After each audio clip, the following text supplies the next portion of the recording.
I've been delegated, and this is a true word, delegated to introduce the speaker tonight. I had 1 day's notice. I was in Ocean City having a good time. Anyway, Her Excellency Heng Chee is here from Singapore, and I have been to Singapore, and probably a lot of you, others of you have too, and it is probably the cleanest city in the whole world, barring none. If you dropped a cigarette butt on the street, even if you didn't do it purposely, they would arrest you. They really. I have something that I promised her I wouldn't read, so I'm going to read it. This is sayings that we got when we were in Singapore. It says, "Thou shalt at all times be humble, yielding, respectful, and reverential as a lady of the court. That shall be your first duty. And because it was so, it was so. Because it was decreed, it was so. Let each bedchamber be adorned with the finest silks from Soochow, and the walls lacquered in designs of gold set with jade from Fuman. And because it was decreed, it was so. Let there be halls of feast as numerous as the days in the week, and let the food and wines that flow be finer in each than that last. And because it was decreed, it was so. And as there were many hours in the day, let there be as many pleasures to find, for simply to wine and to dine would not be sufficient, and because it was decreed, it was so." Now that's my full introduction tonight. Anybody that's been in Singapore and didn't get a Singapore sling, they missed everything. Singapore sling, I thought was delightful. My wife thought it was bitter medicine. I would now like to introduce Her Excellency Heng Chee.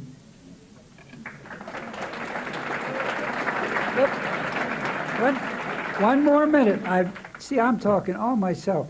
She is quite an individualist. She got her education split between here and her homeland. She got her degree in Singapore. She got her master's degree at Cornell University, and then went back to Singapore and got her doctorate degree. So she knows her subject, and be prepared. Thank you.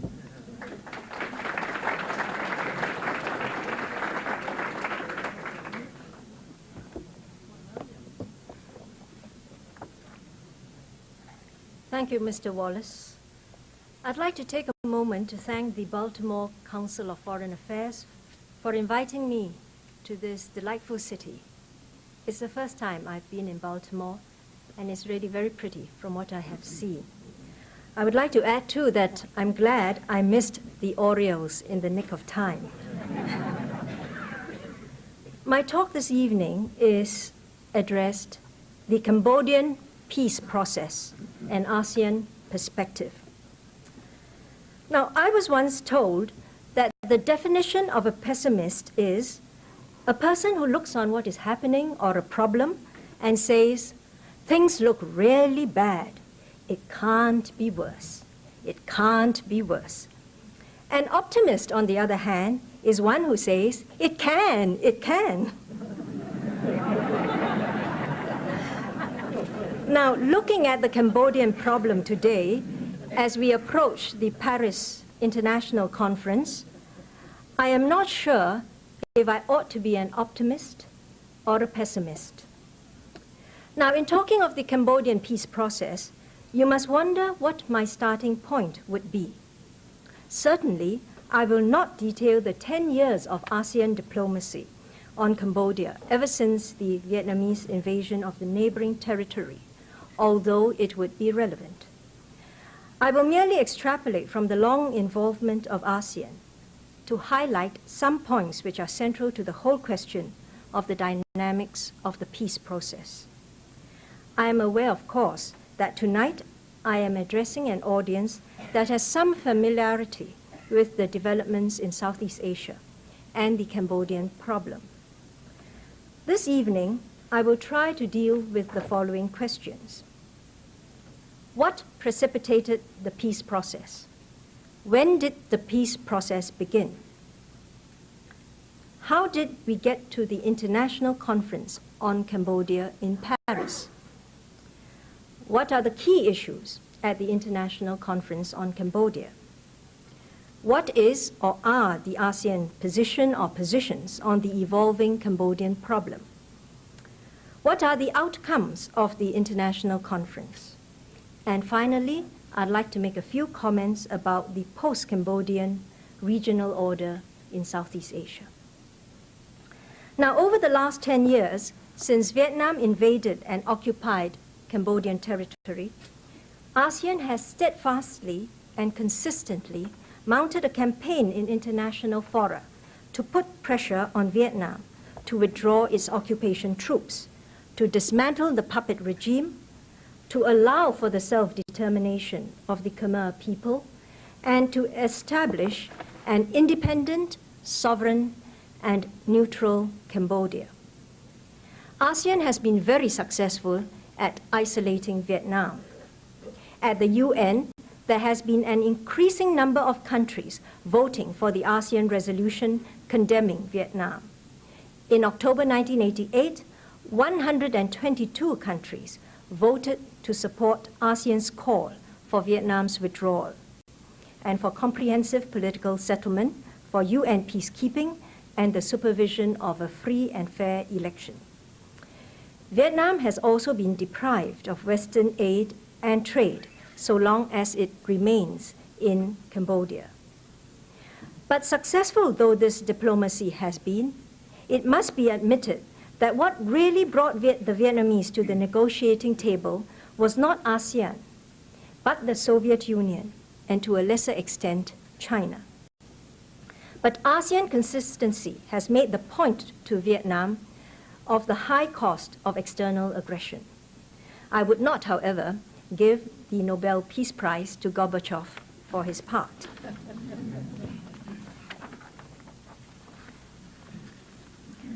A combination of factors have influenced the Vietnamese to withdraw and seek a negotiated settlement in the Cambodian problem.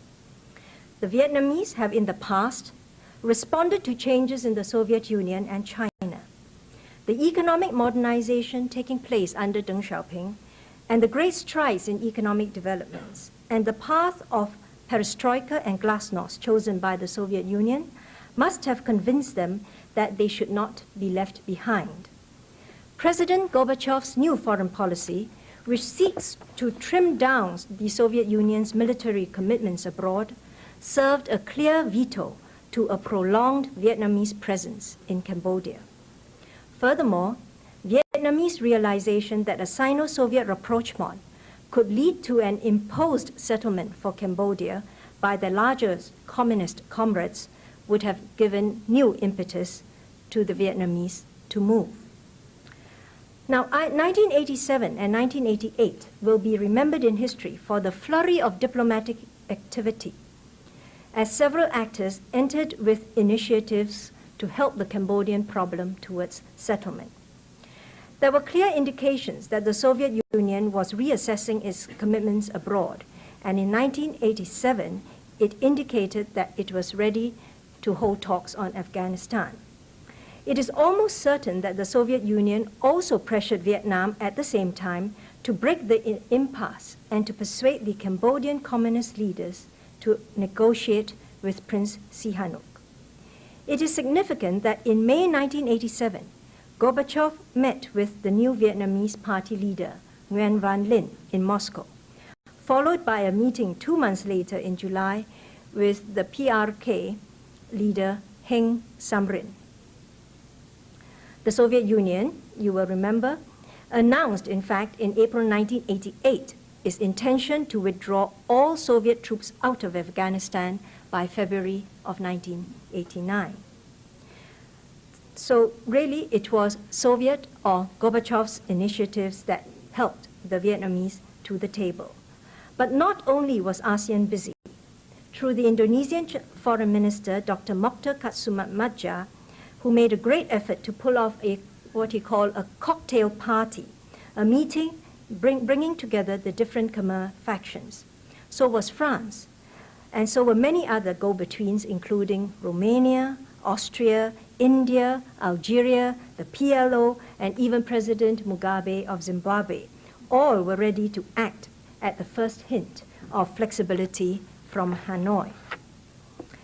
In December of 1987, Prince Sihanouk was persuaded by France to meet with Hun Sen, the Prime Minister of the PRK regime in Ferré-Entendenoir, to explore tentatively the framework for settlement. Nothing substantive emerged, but the precedent of a meeting between Prince Sihanouk and Hun Sen was established. The second meeting, a month later, was even less successful, with the prince reacting very strongly to Hun Sen's inflexibility. Now, the peace process has now gained momentum. In July 1988, Indonesia arranged for an informal meeting of the Khmer parties to the dispute, Vietnam and ASEAN as well, at the Jakarta informal meeting. It was the first time the PRK met the Coalition Government of Democratic Cambodia, or the Resistance Force, for direct talks. One of the $64,000 questions that needed to be asked is, who persuaded Sihanouk successfully to resign from the presidency of the CGDK on July 11, just 2 weeks before the talks? This dealt a severe blow to the Jakarta informal talks, which I will refer to as JIM 1 talks, and really guaranteed the failure of the talks. Vietnam, at this meeting, made propaganda capital out of this meeting and sidestepped the issue, which is one of Vietnamese aggression, to focus on the conditions of Vietnamese withdrawal and the role of the Khmer Rouge. I suppose you could say that in some way, given the outcome, the prince was shrewd and kept away from this particular meeting in case he was there to legitimize it. This was the first JIM talk, or JIM 1, as it is known. JIM 2, or the second Jakarta informal meeting, was held in February 1989, and it brought the Khmer factions again, Vietnam, Laos, and ASEAN, together, but in their personal capacities for the talk. This talk, JIM 2, focused on the following items: the time frame for and the nature of the withdrawal. 2, the timing and the cessation of external aid to the Khmer forces. 3, the form and the makeup of the international control mechanism. And fourthly, the internal government to be established after the withdrawal. Unfortunately, at this particular meeting, there was a general squabbling amongst all the Khmer factions, and indeed the disagreements between the three Khmer factions, which is the Khmer Rouge, Son San's KPNLF, and Sihanouk, were in fact highlighted. In the end, there was no joint declaration, only a chairman's statement summarizing the JIM 2 talks. In Jakarta, it was reported that there was agreement at the talks, but I would say it was a case of Rashomon. Now, those of you who have seen the film, the Japanese film Rashomon, will know exactly what I mean. Each participant attended the talks and returned with his own interpretation of it.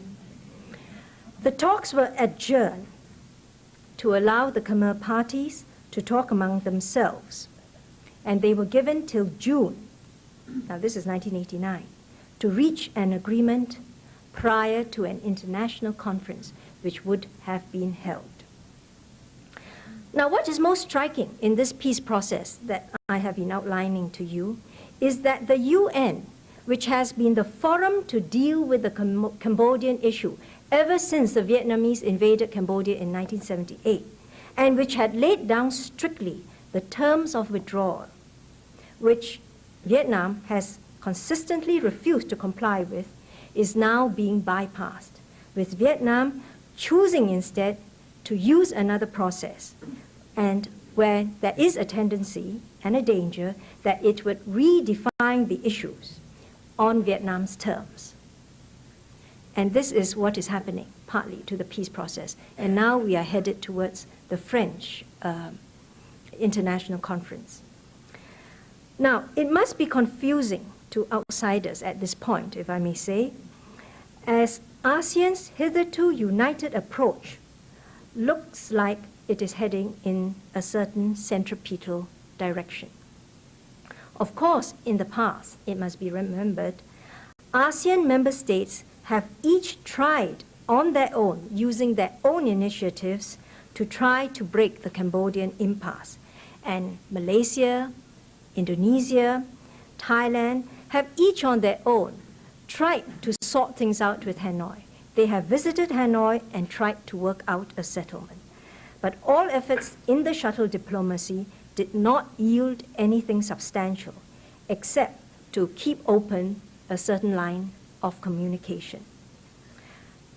In 1988, Prime Minister Chachai Chunavan, newly made Thailand's Prime Minister, took an initiative to use his words, turn the battlefields into marketplaces. And with that, he sent an invitation to Hun Sen to visit Bangkok in early 1989. He too himself, with a team and Thai businessmen, also visited Hanoi. And this invitation to Hun Sen was given before Vietnamese troops have withdrawn and before a Cambodian settlement was reached. This was a new departure from the traditional Thai approach. And this has what has led several people, and journalists in the United States, to comment that ASEAN does not seem to speak with a united voice anymore, and that there are different approaches towards the Cambodian problem. Be that as it may, I should emphasize that there is a Thai bottom line, and the Thai bottom line is clear.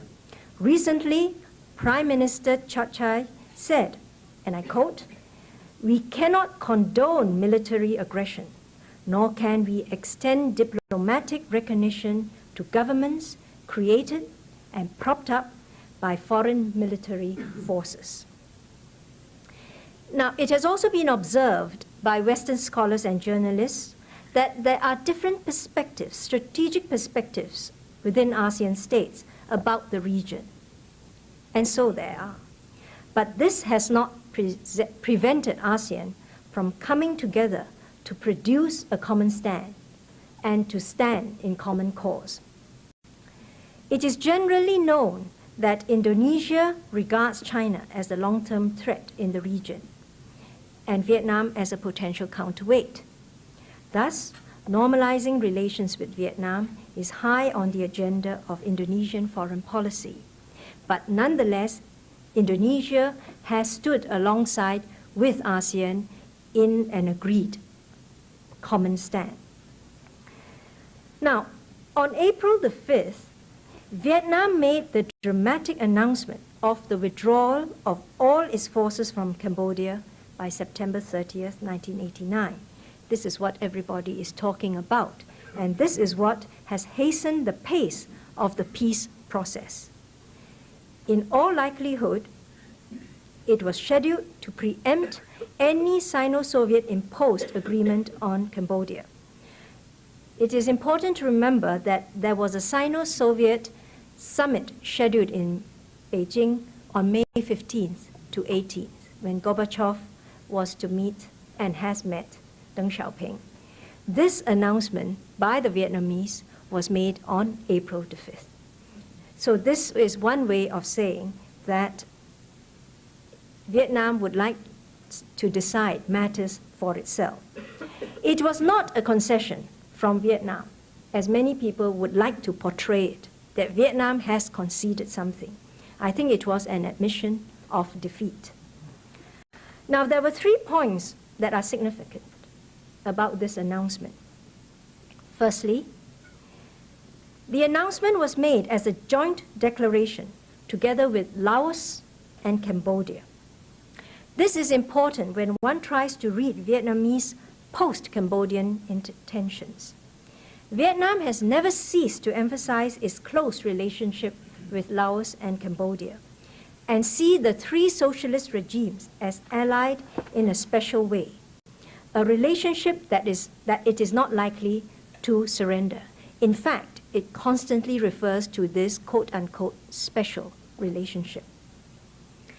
The second point about the announcement is that the announcement reiterates the right of Phnom Penh to request further aid from Vietnam if military aid to the other factions did not stop. So this is not, in fact, a cutoff.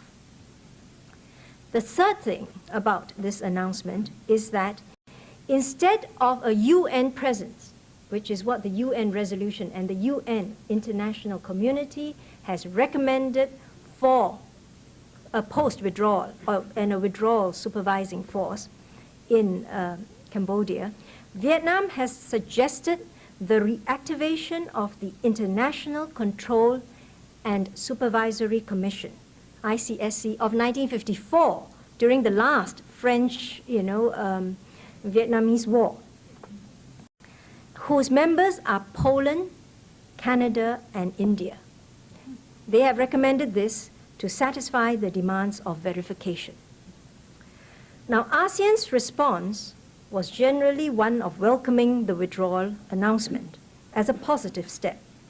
But ASEAN has argued that the withdrawal must take place in the context of an overall political settlement. Both Indonesia and Malaysia felt that Hanoi should have consulted the other parties seeking an early solution to the conflict. Singapore's position is that the statement did not address several key elements of the comprehensive solution. It felt that Vietnam's claim that 50,000 troops were left did not tally with the estimation of 80,000 made elsewhere. So Vietnam wants to withdraw all its 50,000 troops. But we feel that, and we understand from different sources, that there are at least 80,000 troops left. Singapore also felt that for Vietnam to unilaterally nominate an international supervisory body was in fact inappropriate. There are also the internal aspects of the solution which must be settled, as the Cambodian quagmire is not only an external problem, but also an internal problem induced by external events. By this I mean, it isn't just a problem of Vietnam and Vietnamese troops being in Cambodia. There is the matter of the Vietnamese installed puppet regime of Heng, Samrin, and Hun Sen. And in their withdrawal, what internal political arrangement is going to take place, because without an agreed internal political arrangement, you are going to have a civil war between Khmer Rouge, Son Sann, Sihanouk, Hun Sen, the Heng Samrin regime. So withdrawal only solves half a problem. The two come together, since the puppet regime was installed and the whole problem started by, in fact, the Vietnamese aggression into Cambodia. In response to the Vietnamese announcement, the achievements of Cambodian national reconciliation is therefore an essential aspect of the solution. Now, in response to the Vietnamese announcement, Prince Sihanouk has asked France to host an international conference on Cambodia, to which the French readily responded. The organization for the ICC, the International Conference on Cambodia, is now underway. The French have planned for a meeting on July 24th between Sihanouk and Hun Sen first, and then a meeting between the four parties on July 25th, followed by an international conference to be attended by Vietnam, Laos, the four Khmer parties, the 6 members of ASEAN, the 5 permanent members of the UN Security Council, the 5 big powers, Australia, India, and Japan. The UN Secretary General will be present, although the Vietnamese are still making an issue about whether he should be attending the conference in his personal capacity, since they don't recognize the UN, or whether he is a representative of the UN. I understand the UNSG says there is no personal capacity for the UNSG, you know. The UNSG represents the UN. Now, what are the key issues at the International Conference on Cambodia? I think the key question will be this: will a settlement emerge in Paris? And what sort of settlement is being negotiated? ASEAN has worked in the past to effect a solution for Cambodia. And it came together in Brunei on July 3rd and 4th for the annual ASEAN Foreign Ministers meeting to produce a common stand. And this is notwithstanding all the reports of divergences in positions. ASEAN reiterated that the only means to ensure a just and durable peace in Cambodia and long-term stability in the region was through a comprehensive political settlement that would resolve the internal and external aspects of the problem in an integral manner. It also called for a planned troop withdrawal by Vietnam to be carried out under the effective supervision of an international control mechanism under UN auspices with a peacekeeping component. The ASEAN foreign ministers stressed that the objective of an international conference should be to reach this comprehensive political settlement. Now, an objective analysis of the situation of Cambodia would suggest that the only stable approach and the only interpretation to a comprehensive political settlement is an interim quadripartite government of all the four factions, with Prince Sihanouk holding the real power. Without a quadripartite government, and with the exclusion of any of the four factions, a civil war will be a certainty. It is for the Cambodians to decide at a free, fair, and secret election ballot whether they want or do not want any faction. This is a position which Prince Sihanouk himself favors. On July 5th, the prince gave a press conference in which he ruled out a separate peace agreement, that is, between himself and Hun Sen. He said, and I quote, "I tell you very clearly, I will not go to Phnom Penh. I refuse to cooperate with Hun Sen on a bilateral basis."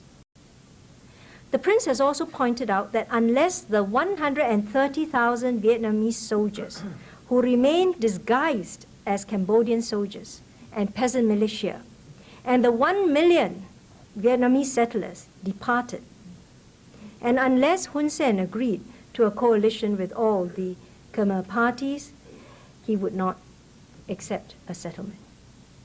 The prince further set out 3 conditions for the settlement to the Cambodian conflict. 1, Vietnam must drop its refusal to allow the UN Security Council to monitor the withdrawal of its troops.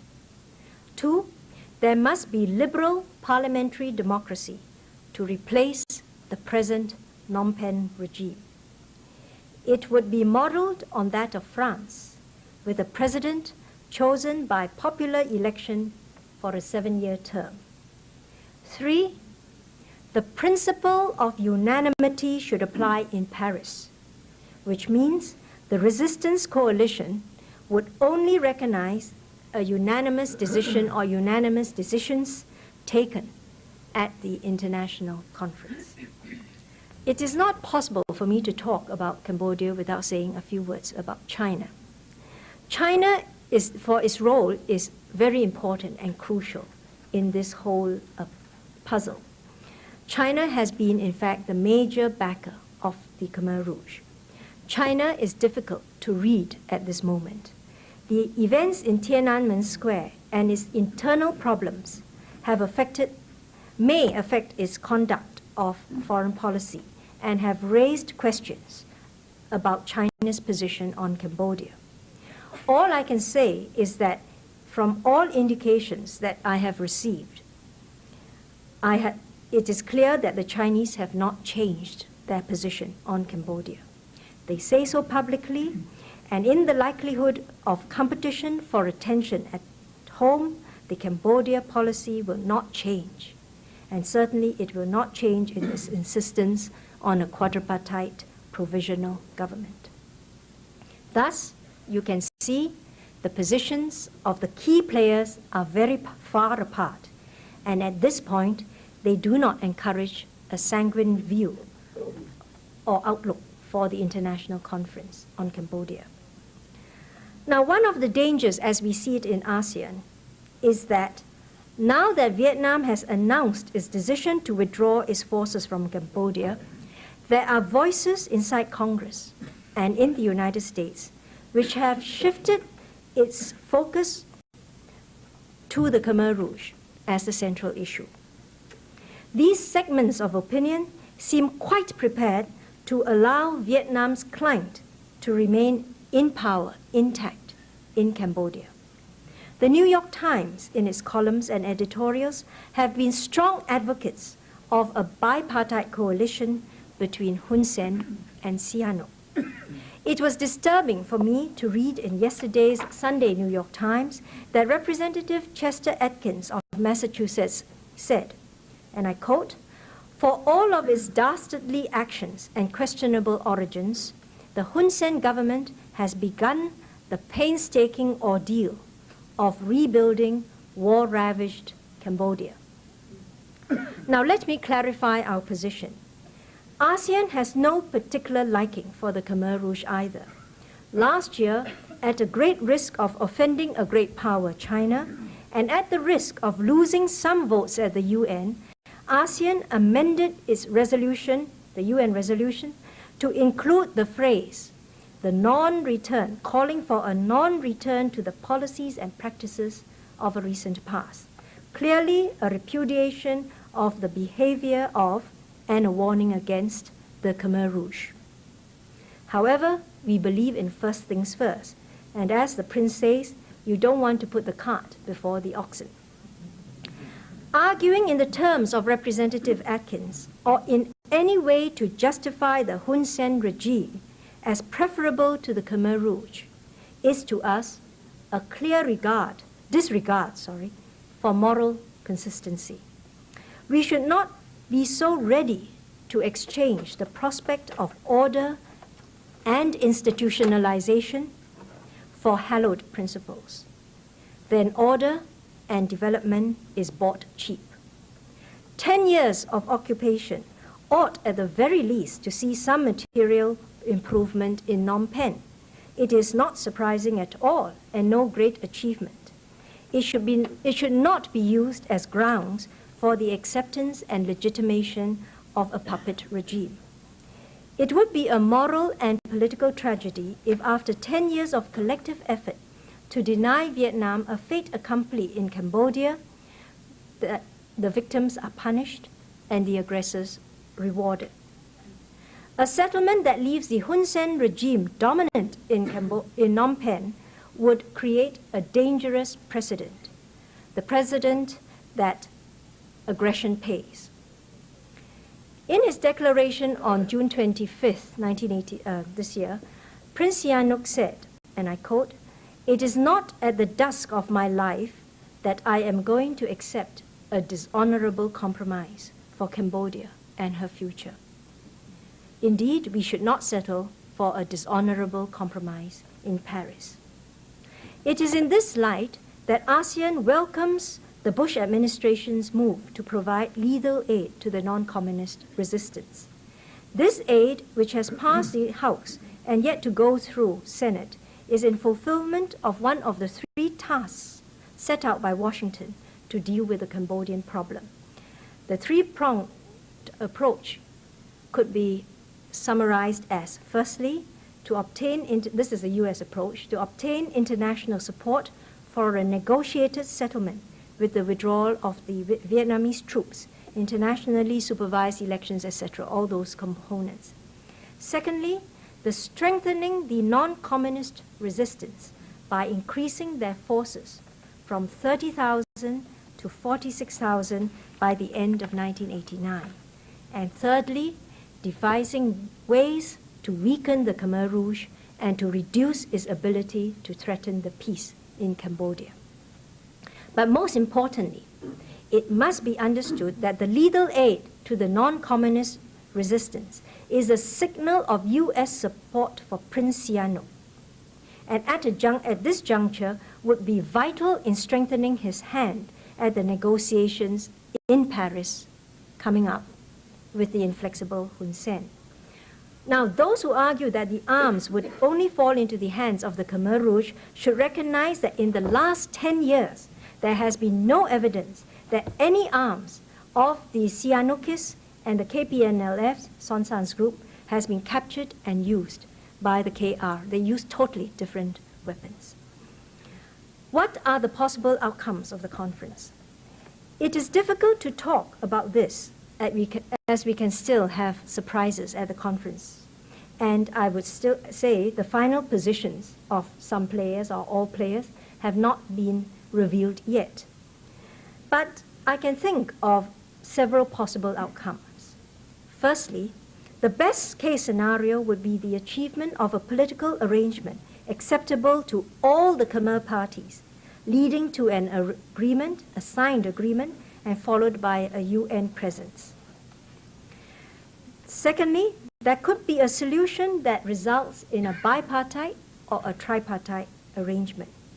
If that happens, then civil war will break out, and it may lead to no change in the situation, as the external sponsors, Vietnam and China, could well continue to support their clients. So we are back in square one.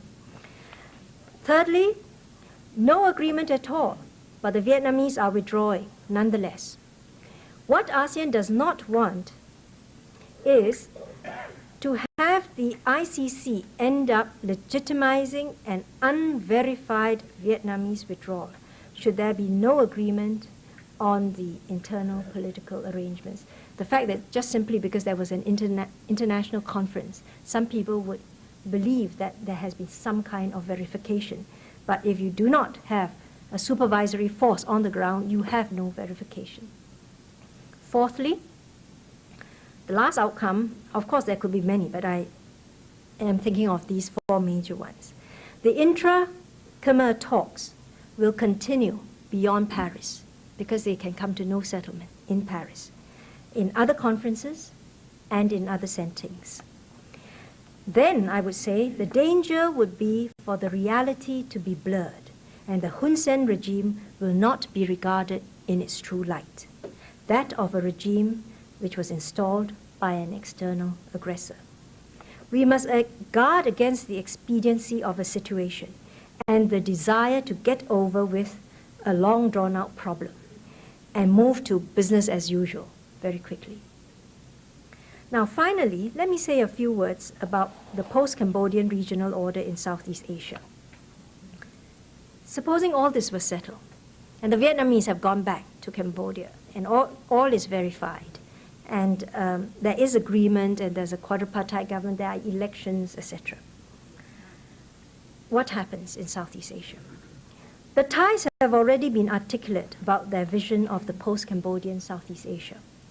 It has to do with the establishment of what they call the Golden Peninsula or the Golden Land, Suvarnabhumi in Thai, which is the development of a continental Southeast Asia, Burma, Laos, Thailand, Cambodia, and Vietnam, with Thailand leading the way and Bangkok as the hub of the development.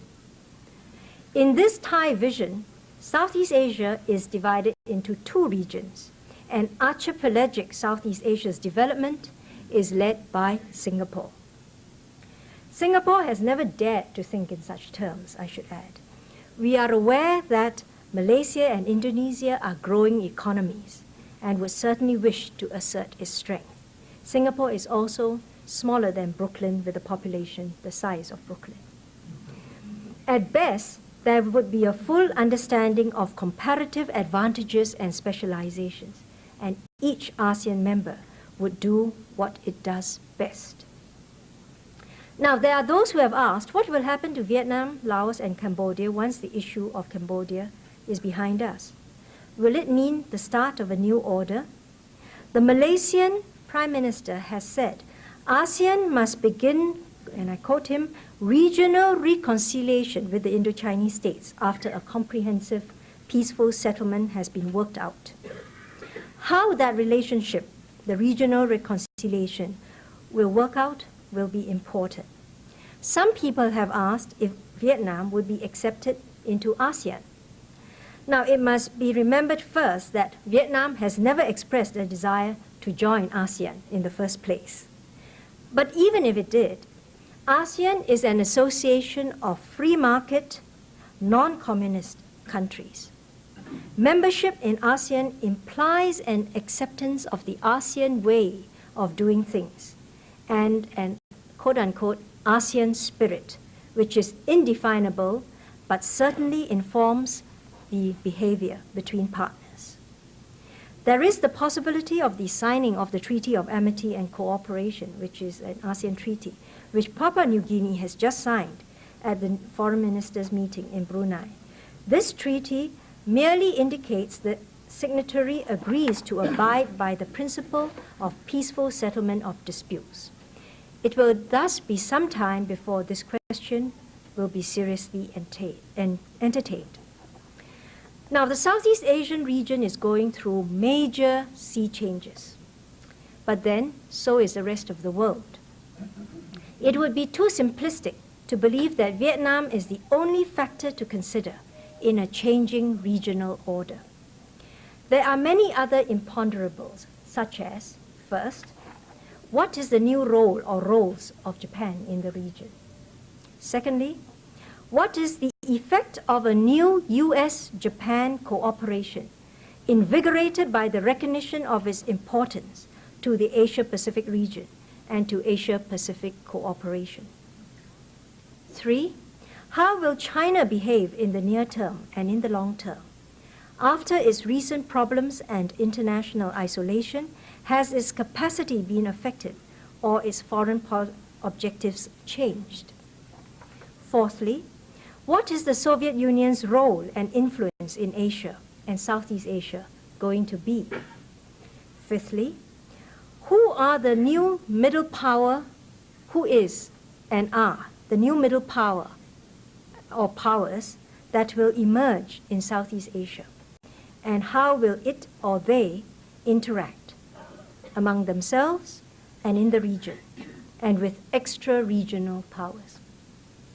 I do not intend to answer these questions tonight, but clearly they are relevant in any consideration of the future of the regional order in Southeast Asia. The question is, does Prince Sihanouk retain his credibility, and is there anything to the charge that he is nothing more than a French puppet? Oh, you should hear Sihanouk if you say this to him. Yes. Certainly. It's been a long time since Sihanouk has been in Cambodia, and there is no way in which we can, in fact, test this. But Prince Sihanouk certainly has the standing and respect in the international community. When he gets to the border with the Cambodian refugees, there is no doubt that he is still very much a figure there. And that is all we can judge for at the moment. I think there are two questions. One is, or more perhaps, but the basic question, I think, is would you comment on the complexity of factionalism among the opposition, which is broader than the quadripartite divisions, and then on the particular situation as well? I did say the problem was complex, and I did say I was not sanguine about the outcome. You are right, Son San's leadership is being challenged, but I would argue that the Son San element within the quadripartite government is in fact the least troublesome. If it pulls out, I think that problem can be handled. It is the Khmer Rouge, because of its force, its ferocity, its its armory and its numbers. I think Son San will go along. You know, he will be challenged, but you will, at the best of times, I think, if you get the agreement, you will still get some local commander who will not accept the agreement. And there will be guerrilla warfare breaking out, which is why it is important to have the UN presence. We can see this. But some problems are less than others, and I think Son San's problem is not as major as the Khmer Rouge. The question is, what is the support for the Khmer Rouge today? And I presume that you mean both from outside and internally within Cambodia, and what threat does it pose to the negotiations? I must say that, I'll be frank, that there are two conflicting reports of the Khmer Rouge. One, which is generally agreed, is that there are something like 30,000 troops, 30,000. One report says the troops are there, they are strong. One says that they are demoralized, But whatever they are, I would say they are very powerful and they can wreak a lot of problems. And they are, in fact, scattered in different campsites. There have been reports that they have been misbehaving and they've been, practicing atrocities in some of the sites and coercing people to support them. But the point is that you cannot wish the Khmer Rouge away. You cannot say you want to ignore 30,000 troops and its leadership in any solution and hope to get a durable peace in the situation. In fact, it's a definite formula, 100% surety of a civil war, and a very embittered fight at that, which is the only reason why ASEAN feels it is necessary to bring the Khmer Rouge in so that you can control them within the quadripartite government. What's the percentage of the population which is Vietnamese, refugee or otherwise, and what's the fraction, the percentage that it constitutes, and what are the complexities of having them leave Cambodia? You mean Vietnamese settlers in Cambodia? Apparently, according to the Sihanouk and according to the the three factions, and they've been giving numbers like 1 million. Certainly there's been a very systematic resettlement plan by Vietnam since 1978, and at one time there were reports of forced marriages where Vietnamese came into Cambodia and married Khmer women and took on Khmer identity. So one of the problems, in fact, of the elections is to identify who is a Cambodian. And how would you regard a Cambodian who settled after 78 and who's really the Vietnamese and part of a Vietnamese game plan to settle people there? So it's really going to be a very difficult task indeed. Population 5 million or 10 million? No. Now, I should be able to give you the population of Cambodia, but right now I cannot. I think it is something like 2 million or 3 million. And about, it's a very small population. And it's estimated that up to nearly 1 million has been killed, So, the problem of refugees is dealt with at the Geneva Conference, the Indo-Chinese refugees.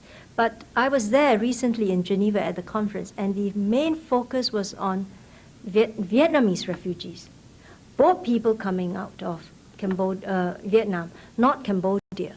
The ASEAN, to answer your question directly, the ASEAN conference had a paragraph on, on the refugees, and certainly that is a problem because for the Thais is the main problem.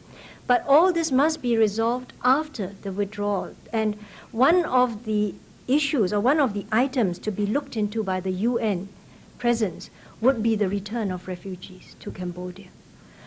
In fact, the other major refugee issue is Vietnamese boat people coming out of Vietnam, 40,000 a day to Hong Kong, from North Vietnam, from Hanoi, which I think really right now is economic refugees, The question is, how long can Vietnam, because of economic difficulties, afford to keep itself in an assertive posture with respect to Cambodia?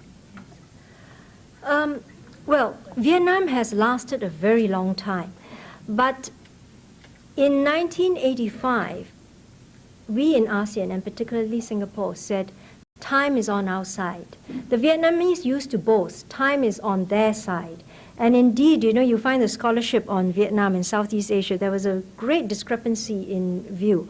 Many radical Western scholars said that ASEAN was fighting a losing battle. You'll never, get the Vietnamese out of Cambodia. Time is on Vietnam's side, And we said, no, time is on our side. In the end, Vietnam would have to come out of Cambodia. We felt in 1985, sooner or later, but maybe later, but eventually they would have to come out. The Vietnamese did use the date 1990, that they would pull out unilaterally in 1990, But it is clear that they too felt that they could not have stood the cost of the exercise. How soon exactly, it is not, important materially to say it is this year or next year, but clearly we've reached the point where the Vietnamese are beginning to feel, really, the cost of remaining in Cambodia. Many have pointed out that the Vietnamese are now able to see a booming Thailand, booming ASEAN, every ASEAN economy. They hear about Korea, Taiwan, China, and the Soviet Union too, so that it really is far behind. And I think now they really want to get on, or hope to get on with the economic development. So I would say it's reached a point where they are not willing to pay the price anymore. But if you want to carry on in a command economy, in a totalitarian situation, you can always tighten your belts more, but really the conditions are getting to be quite unacceptable in Vietnam. The question is, what percentage of the Khmer troops are in fact native Khmers? I really do not know, but I have been told that really the bulk of them, more than half of them, are in fact, teenagers, which means they must have been babies. When you talk of Khmer Rouge, like they were the ones who perpetrated the deaths of the 1 million, they were much too young. These Khmer Rouge soldiers you are now talking of aren't even of that same group, except the commanders may be the same. But you're talking of totally different personalities there now. But I must say that, we know very little about the PRK regime, really. We know something, but not very much about Khmer Rouge, Son Sann. We know the top leadership, but not really of the people beneath, except we know there's been a change in the people. And many of these young soldiers were just, 5, 6 years old running around, because it's been 10 years. Some of them are 15 years, some of them are 14 years old. So really, they can't be that old. And these are your Khmer Rouge that we're talking about. I would say, in fact, I would say do not rush in with indecent haste. Make sure that there is a withdrawal, a properly verified withdrawal. Make sure that in fact, that Vietnam does not intend to control Cambodia by other means. The point I made about the statement of withdrawal being announced by Vietnam, Laos, and Cambodia was to show that Vietnam sees itself existing in a particular relationship with these countries. It claims a right to a special relationship to Cambodia. But I would say this sort of right is hard to justify because there's always a hierarchy of rights. If you recognize one claim, then you've got to recognize that, do you recognize the claim of China's hegemony over Vietnam then? If you recognize Vietnam's hegemony over Cambodia. And Singapore certainly doesn't want any hegemonic claim upon it. So, this to me is a very dangerous position, which is why I think aid should be, should not move in too hastily, and business should not rush in too hastily. A historical question. This is the first pro-North Vietnamese question you've probably heard in a while, but not that it was intended as such. The question was, really, would the Khmer Rouge have been defeated 10 years ago if the North Vietnamese had not gone into Cambodia? Probably not in 1978, but there were already, some struggles. Probably not. But I would say that I would be surprised if the Vietnamese went in to save the Cambodians from Pol Pot. It was to save themselves from Pol Pot because of the border skirmishes. And also because Pol Pot, for what he was worth, refused to enter into a special relationship with Vietnam.